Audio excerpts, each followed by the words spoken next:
Abantu abaliko obulemu abakakkalabiza emirimu gyabwe mu disitulikiti y'e Hoima balaajanidde gavumenti ekulemberwa Pulezidenti Yoweri Kaguta Museveni nti buhabulwa okubazimbira essomero waakiri erirabirira abantu abaliko obulemu mu kitundu kyabwe. Bino okubyogera enkya ya leero babadde ku kitebe eky'eggombolola ly'ekitiibwa mu disitulikiti y'e Hoima we babadde baweereddwa obugaali obuwerera ddala 25 okuva mu ggwanga lya Amerika.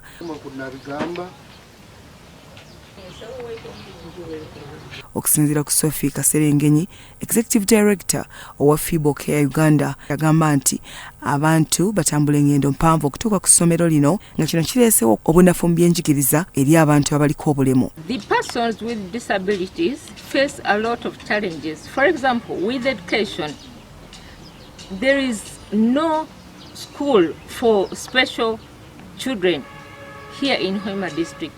So they have to move long distances to find schools, and most of them cannot really afford to move. So they remain uneducated and they remain illiterate.